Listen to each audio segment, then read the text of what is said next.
My name is Anna, and this is my story. I worked in a tall government building in Malabo, the capital city of Equatorial Guinea. The building was old but strong, with wide hallways, long windows, and offices that always smelled of paper, coffee, and dust. Every morning, I arrived early, dressed neatly, carrying my handbag and my lunch. I was proud of my job. I worked as a senior administrative officer in a financial investigation department. It was not an easy job, but it was honest work, and I loved it. I was also a married woman. I had been married for 9 years to my husband, Daniel. He was a quiet man who worked in logistics at the port. We had built our life slowly, with patience and trust. We were not rich, but we respected each other. I took my marriage seriously. My faith, my family, and my values guided my life. In the same building where I worked, there was a man named Baltasar Ingonga. In this story, he is a fictional character. He was the director of the National Financial Investigation Agency. He was powerful, well-known, and feared by many. People spoke about him in low voices. He was intelligent, confident, and always surrounded by assistants. When he walked into a room, people stood up straight. His presence filled the air. At first, he was just my boss's boss. I did not work directly under him, but our paths crossed often. Meetings, reports, official ceremonies. He noticed me early, though I did not notice him much at first. I was focused on my work and my home. The first sign came one afternoon after a long meeting. Everyone was leaving the conference room. I was packing my files when I heard his voice behind me. "Madam Anna," he said calmly. "Your report was very clear. You explained the figures very well." I turned, surprised. "Thank you, sir," I replied politely. He smiled, a slow smile. "You are very professional. We need more people like you." I thanked him again and left. To me, it was just a compliment from a senior officer. Nothing more, but after that day, things slowly changed. He started calling me into meetings that were not really necessary. He would ask for clarifications that could have been sent by email. Sometimes, when I entered his office, he would stand up and offer me a seat, staring longer than needed. His eyes followed my movements. It made me uncomfortable, but I told myself I was imagining things. One day, he said, "Anna, you work too hard. You should learn to relax." I smiled politely. "I enjoy my work, sir." He laughed softly. "Still, a woman like you should not always be serious." That sentence stayed in my mind. A woman like you. I did not know what he meant, but I felt something was wrong. Soon, he began sending me messages on my work phone. At first, they were professional. Then they became personal. "Good morning, Anna. I hope you slept well. You look tired today. Are you taking care of yourself?" I replied only when necessary and always kept my responses short and formal. "Please, sir, let us keep communication professional." He did not stop. One evening, as I was leaving the office, he appeared at the parking area. "Are you going home now?" he asked. "Yes, sir. My husband is waiting," I said clearly, hoping he would understand. He smiled again. "Lucky man. But maybe one day, you and I can talk outside work. Just as friends." I felt my heart beat faster. "I do not mix work and personal life," I said. He raised his hand slightly. "Of course. I respect that." But he did not. Over the next months, his attention increased. He would find reasons to sit close to me during meetings. He commented on my clothes, my hair, my perfume. Always carefully, never openly rude, but always crossing a line. One day, he said, "If I were younger, I would chase you without fear." I looked at him straight in the eyes. "Sir, I am married, and I respect my marriage." His face changed for a second, then he laughed. "Marriage is not prison, Anna. Life is complex." That was the moment I knew his intentions were not innocent. I started avoiding him. I asked colleagues to attend meetings with me. I documented our interactions. I prayed every morning before work, asking God for strength and protection. Then came the invitation. He called me into his office late in the afternoon. The building was almost empty. Anna, he said, I am organizing a small dinner with some important contacts. I want you there. You will be useful. Sir, I was not informed earlier, I replied. I have to go home. He stood up and walked closer. It will not take long. You deserve to be seen. Opportunities like this change lives. I stepped back slightly. With all respect, sir, my answer is no. His voice became softer. Why are you afraid of me? I am not afraid, I said. I am careful. He looked at me deeply. I could give you everything. Promotion, protection, comfort. I felt cold. I do not need those things from you. He sighed. You are different. That is why I want you. I took a deep breath.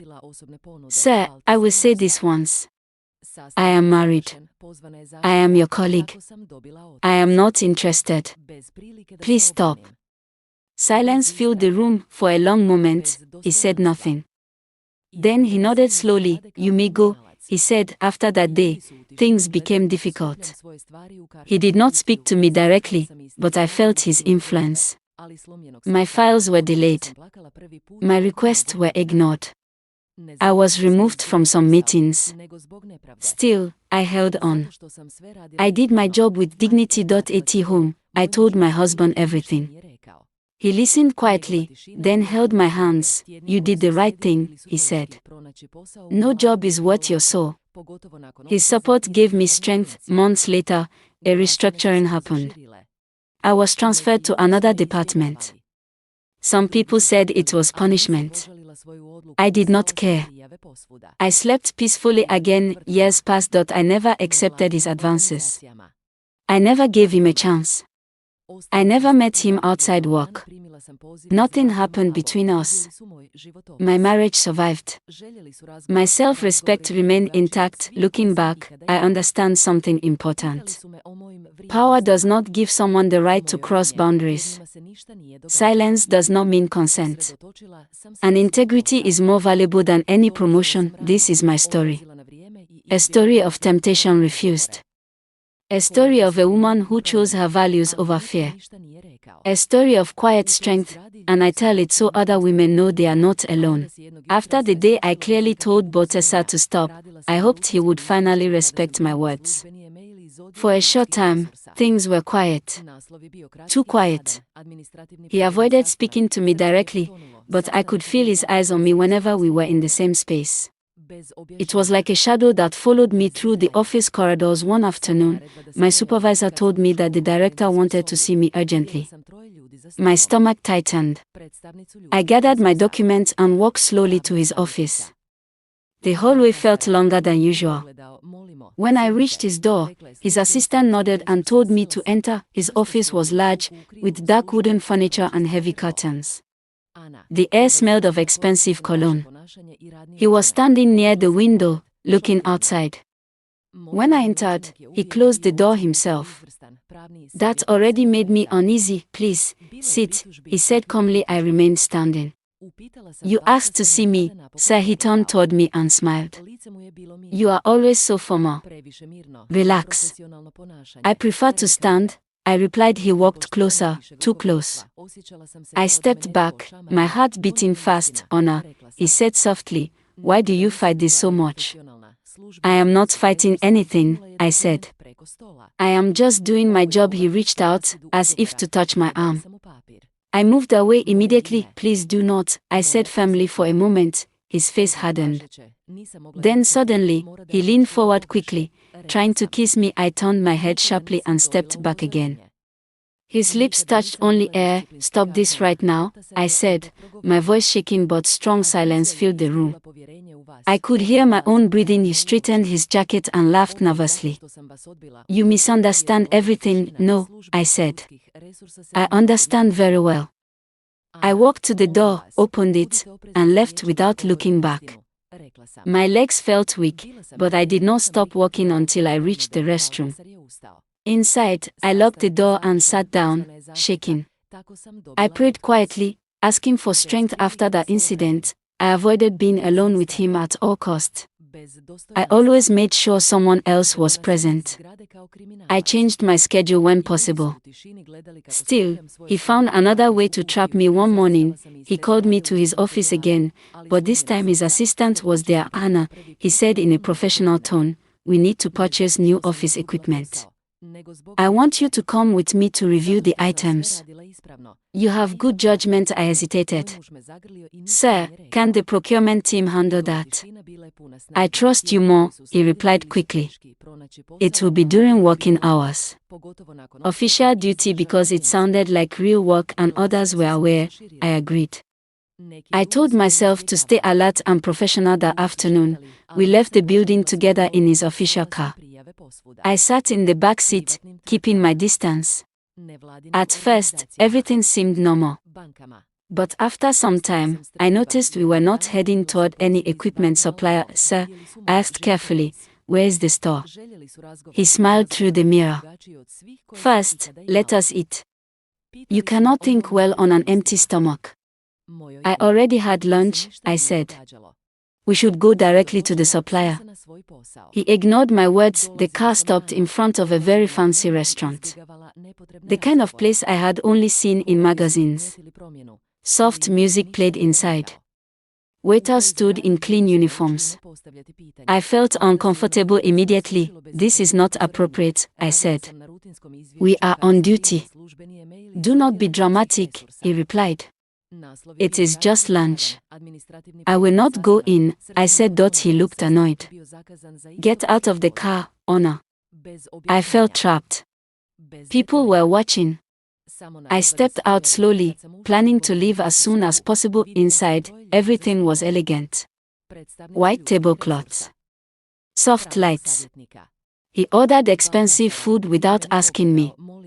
I barely touched my water. You see, he said, smiling proudly, this is the life you deserve. This is not my life, I replied quietly. He leaned closer. Your husband cannot give you this. That does not matter, I said. I did not come here for this. He laughed softly. All women say that at first. I looked at him directly. Do not speak for me. You lied to bring me here. He shrugged. Sometimes lies are necessary. Throughout the meal, he tried everything. Compliments. Promises. Soft words. He talked about trips, money, power. He said he could protect me, promote me, make my life easier. I said no to everything. I am not for sale, I told him. His face darkened. You think you are better than others? No, I said. I just know who I am. When the meal ended, I stood up immediately. We are done here. I am returning to the office. He stood too and tried to hold my hand. I pulled away. Do not touch me again, I said loudly enough for others to hear. People looked. He released me. On the way back, the car was silent. When we reached the building, I got out quickly and walked inside without looking back. That night, I cried in my husband's arms. Not because I was weak, but because I was tired. Tired of being tested.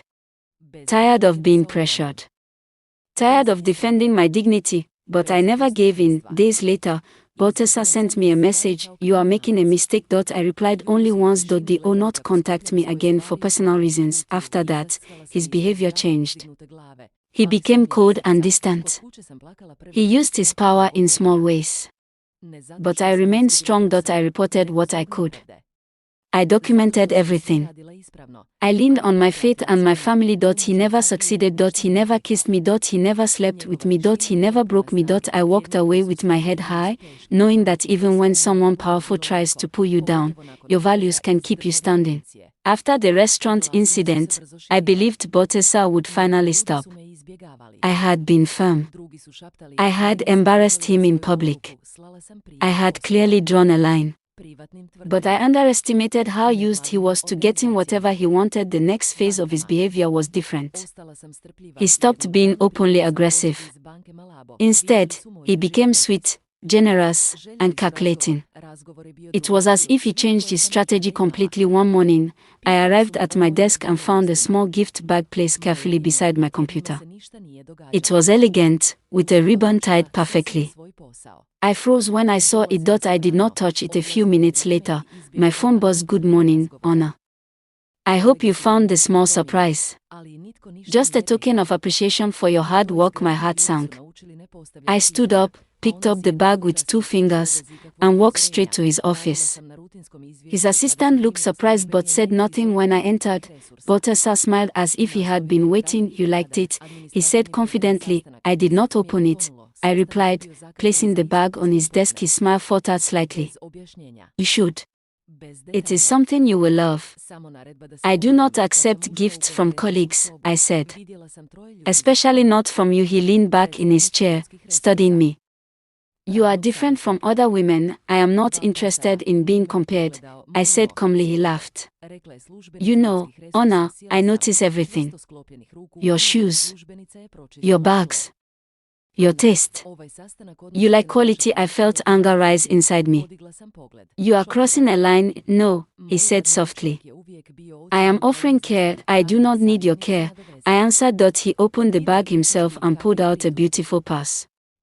It was expensive, stylish, clearly chosen with intention. I know you like things like this, he said. You deserve them. I looked at the purse without emotion.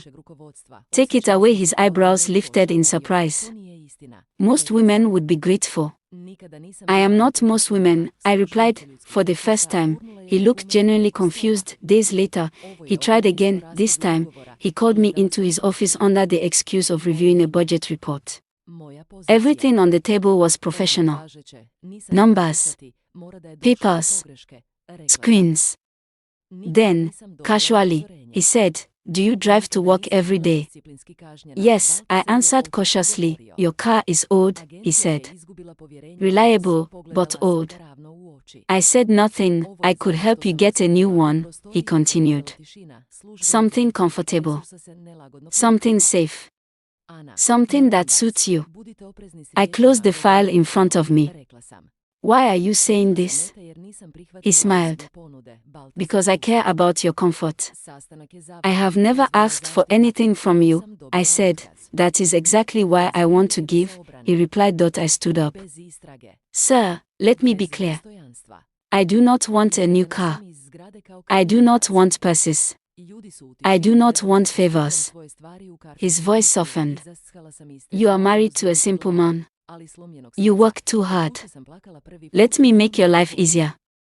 That sentence changed everything. I looked straight at him. Do not speak about my husband again. He raised his hands. I meant no disrespect. You did, I said firmly. He leaned forward. Honor, listen to me. Life is about opportunities. You can have comfort without losing anything. You are wrong, I said. I would lose myself. He stared at me as if he had never heard such words before. I am warning you now, I continued. Leave me alone. No more gifts. No more messages. No more personal conversations. His eyes darkened. You are making a dangerous choice. I am making a right one, I replied. Silence stretched between us. You surprise me, he finally said. I thought you would be like the others. I am not, I said again. After the meeting, his behavior shifted again. This time, it was not kindness or temptation. It was wounded pride. He avoided me publicly but watched me closely. He stopped trying to impress me and started trying to intimidate me. Still, I did not bend. One afternoon, he sent me a message that chilled me. You think you are untouchable. I replied without hesitation. I am protected by my integrity. Do not contact me again. That message was my final boundary. From that day on, I refused every interaction that was not strictly professional. I copied supervisors on emails. I requested written instructions only. I kept records of everything, and something unexpected happened. My refusal, my denial, my calm strength began to spread. Other women started watching me closely. Some came to me quietly, asking how I stayed strong. Others simply nodded when they passed me in the hallway, a silent sign of respect. Balthasar was surprised not because I refused his gifts, but because I was not afraid. He had offered cars, purses, comfort, power. Things he believed every woman wanted, but what he did not understand was simple. I wanted peace. I wanted dignity. I wanted my marriage. I wanted my self-respect, and no luxury could ever replace those things. After I warned Balthasar to leave me alone, the air at work changed completely. It was no longer uncomfortable because of his attention. It became heavy because of his silence. He stopped calling me to his office. He stopped greeting me in the hallways. He acted as if I did not exist, and that scared me more than his words ever had. I knew that kind of silence. It was not peace. It was planning. For weeks, nothing happened. I focused on my work. I arrived early, left on time, and avoided unnecessary conversations. My colleagues noticed the change, but no one said anything. In that building, people learned not to ask questions. Then one morning, everything collapsed without warning. I was working on a routine report when I received an official email from Human Resources. The subject line was short and cold: administrative review meeting. I felt my stomach drop. The meeting was scheduled for the same afternoon. No explanation. No details. Just an order to attend. When I entered the conference room, I saw 3 people sitting at the table. A representative from Human Resources, a legal officer, and Balthasar. He did not look at me. Please sit, the HR officer said. I sat down, my hands folded tightly in my lap. The HR officer cleared her throat. Anna, this meeting concerns your conduct and performance. I looked up, shocked. My performance has always been rated excellent. The legal officer spoke next. There have been complaints. What complaints? I asked. Balthasar finally looked at me. His face was calm. Too calm. Unprofessional behavior, he said. Disrespect towards senior leadership. I felt like I had been slapped. That is not true, I said. I have never been unprofessional. The HR officer slid a document across the table. This is a termination notice. I stared at the paper. My name. My position. Effective immediately. I could not breathe. There must be a mistake, I said. I was never warned. I was never disciplined. Balthasar spoke again. The agency has lost confidence in you. I looked at him directly. This is because I refused you. The room went silent. The HR officer shifted uncomfortably. Anna, please be careful with your words. I am telling the truth, I said. I was targeted because I did not accept personal advances. Balthasar stood up. This meeting is over. Security was called. That was how I was fired. No chance to defend myself. No investigation. No dignity.